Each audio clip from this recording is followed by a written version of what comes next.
नमस्कार साथियों। एलपी और टेक्नीशियन के लिए एवरेज चैप्टर का कुछ और प्रश्न लेकर हम आप लोगों के बीच आए हैं। यह एवरेज का दूसरा वीडियो हम बना रहे हैं। इससे पहले वाले वीडियो में कुछ प्रश्न आपको बताए गए हैं, आप उन्हें भी देख सकते हैं। हमने एलसीएम एचसीएफ भी आपको बताया है वीडियोज में, आप उन्हें भी देखिए। आइए शुरू करें यह एवरेज का वीडियो नंबर 2। पहला प्रश्न कहता है 4 संख्याओं का औसत 15 है। यदि प्रत्येक संख्या में से 3 घटा लिया जाए तो नया औसत ज्ञात कीजिए।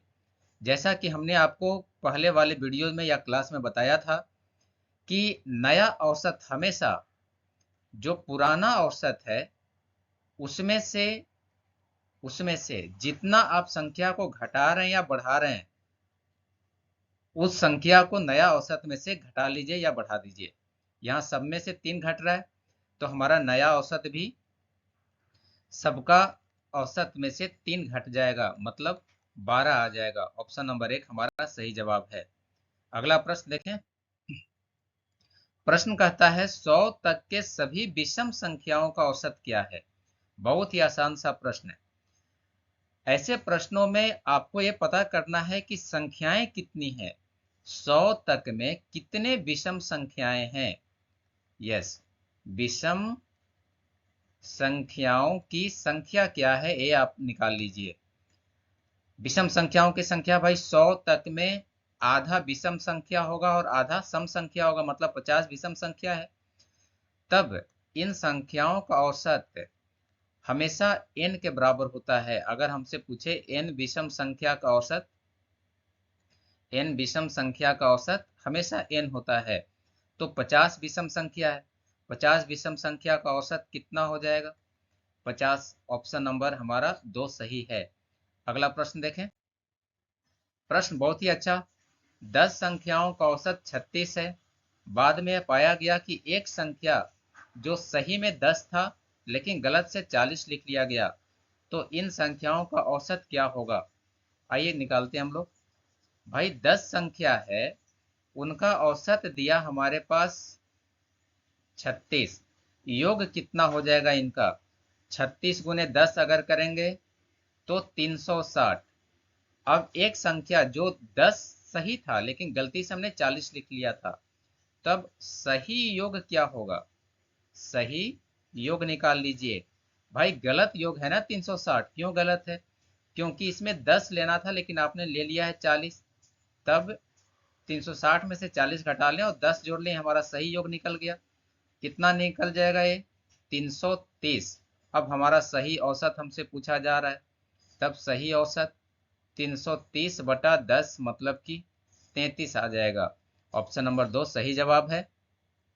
अगर हम इसी प्रश्न को दूसरे मेथड से बनाएं, शॉर्ट वे से थोड़ा, तो पहले से औसत था 36, लेकिन इस औसत में एक गलत संख्या को लिया गया था 40 को। तब आप बीच में हमेशा प्लस का साइन डालेंगे। जो गलत था उसको घटा लीजिए और जो सही था उसको जोड़ लीजिए। क्यों? 40 गलती से ले लिया गया था, सही था 10, तो हमने 10 को जोड़ा। अब ये जो घटा या बढ़ा ये सभी 10 संख्याओं में बढ़ जाएंगे, इसलिए 10 से हम लोग भाग कर लेंगे। तो 36 जोड़ -40 और 10 को जोड़ेंगे तो -30 आ जाएगा बटा 10। ये कट गया, मतलब 36 में से 3 घटाएंगे तो 33 आ जाएगा। ऑप्शन नंबर 2 हमारा सही जवाब है। अगला प्रश्न देखें। यह प्रश्न कहता है 10 संख्याओं का औसत 46 है। बाद में पाया गया कि एक संख्या 46 को गलत तरीके से 53 के रूप में लिया गया था, तो सही औसत ज्ञात करें। आइए निकालते हैं सही औसत को। अभी जो पहले वाला प्रश्न था उस हिसाब से ही हम लोग इसको बनाएंगे। सही औसत का मान, भाई 46 पहले से औसत था, बीच में प्लस, गलत तरीके से 53 को लिखा गया था और सही संख्या है 46। ये सभी के सभी योग कितने संख्याओं में बटेंगे? 10 संख्याओं में। तब ये 46 जोड़ 53 में से 46 घटाएंगे तो 7 बटा 10, मतलब 40 में से 7 घटा लें तो ए, और 46 में से 7 घटा लें तब ए 43 और 46.45.3 हमारा सही जवाब आ जाएगा। यस, 45.3 3, ऑप्शन नंबर 3 हमारा सही जवाब है। अगला प्रश्न देखें, खूबसूरत प्रश्न। 40 छात्रों की एक कक्षा की औसत आयु 12 वर्ष है। यदि शिक्षक की आयु शामिल हो जाती है तो औसत 1 वर्ष बढ़ जाता है, तो शिक्षक की आयु ज्ञात कीजिए। आइए बनाते हैं, पहले डिटेल से बनाएंगे हम लोग इसको, इसका शॉर्टवेज भी सीखेंगे। फिर पहले हमारे पास संख्या था छात्रों का 40 और इनका औसत हमें मालूम है 12, तब इनका योग कितना हो जाएगा? 40 गुने 12 मतलब 480। एक शिक्षक शामिल कर लेंगे तो अब तो संख्या 41 हो गया ना, औसत 1 बढ़ गया मतलब 13 हो गया, तब इनका योग कितना हो जाएगा? 41 गुने 13, 13 एकम 13, 13 चौका 52 और 1 53। अब हमें नया जो शिक्षक हैं उनका आयु निकाल लेना है। शिक्षक की आयु 533 में से 480 को घटाएंगे तो 53 आ जाएगा। यस, अब हम इसे दूसरे मेथड से भी शॉर्ट वे से सीखेंगे। पहले से औसत था 12, आइए सीखते हैं। अब एक औसत बढ़ जा रहा है कब? जब 40 छात्र और एक शिक्षक और आ जा रहे हैं, तो टोटल संख्या कितने हो गए? 40 पहले से था, एक और आ गए तो 41 हो गया ना टोटल, जिसके कारण पूरे औसत में 1 बढ़ गया, तो 1 से हम लोग गुना कर लें, तो 12 जोड़ 41 बराबर 53 हमारा सही जवाब आ रहा है। ऑप्शन नंबर 3 सही है। अगला प्रश्न देखा जाए, खूबसूरत प्रश्न। 10 खिलाड़ियों द्वारा बनाए गए औसत रन 35 हैं। यदि कप्तान द्वारा शामिल बनाए गए रन को शामिल किया जाए तब औसत 2 बढ़ जाता है, तो कप्तान द्वारा बनाए गए रन ज्ञात कीजिए। अभी जो प्रश्न था ना, उसी ढंग से हम लोग इसको बनाएंगे। कप्तान का रन पहले वाला प्रश्न के जैसा। भाई पहले से औसत कितना था? 35। पहले से खिलाड़ी की संख्या कितना था? 10। अब कप्तान को भी शामिल कर लेंगे तो खिलाड़ी हो गए 11। औसत बढ़ गया 2, तो 2 से गुना कर लें, तब ये 35 जोड़ 11 गुने 2 मतलब 35 जोड़ 22 मतलब 57 हमारा सही जवाब है। Option number C. अगला प्रश्न देखें, खूबसूरत प्रश्न। समूह ए के 3 व्यक्तियों का औसत वजन 60 है। समूह 2 के 2 अन्य व्यक्तियों का औसत वजन 70 किलोग्राम है, तो सभी व्यक्तियों का औसत वजन ज्ञात कीजिए।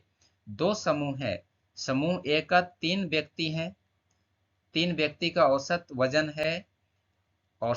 है 60, तब इनका योग कितना हो जाएगा जी? 3 गुने 60 करेंगे तो 180। समूह बी का 2 व्यक्ति का औसत वजन है 70, अगर हम इनका योग निकालें 2 गुने 70 मतलब 140। सबको जोड़िएगा तो 5 संख्या निकल गई और इनका योग निकल गया, 5 संख्याओं का योग 320। अब हमें इनका औसत निकाल लेना है। औसत बराबर आप जानते हैं योग बटा संख्या होता है, आप इसे भाग करेंगे तो 64 हमारा सही जवाब आ रहा है। Option number C. एक और प्रश्न, खूबसूरत सा प्रश्न कहता है, एक सेब की कीमत 8 रुपये है जबकि एक नींबू की कीमत 7 रुपये है, तो 10 सेब और 10 नींबू का औसत मूल्य ज्ञात कीजिए। बहुत ही आसान सा प्रश्न है। देखिए यहाँ पर हमें 10 सेब और 10 नींबू का निकालना है ना, तब इनका औसत उतना ही होगा जितना एक सेब और एक नींबू का होगा। औसत में कोई परिवर्तन नहीं होता है। क्यों? क्योंकि सभी लोग 10-10 से गुना हो रहे हैं, तब इनका औसत भी उतना ही रहेगा जितना एक नींबू और एक सेब का औसत था। एक नींबू और एक सेब का औसत निकालने के लिए 8 जोड़ 7 बटा 2 कर लेंगे। 2 क्यों? क्योंकि एक नींबू और एक सेब था, तो 15 बटा 2 मतलब 7.5 हमारा सही जवाब है। इस वीडियो में इतना ही। अगर वीडियो पसंद आया हो तो इसे लाइक करें, चैनल पर नए हैं तो सब्सक्राइब करें, साथ ही अपने दोस्तों के साथ शेयर भी करें ताकि वे भी इन प्रश्नों को सोल्व कर सकें और अपनी तैयारी में अपना संपूर्ण शक्ति को लगा सकें। धन्यवाद।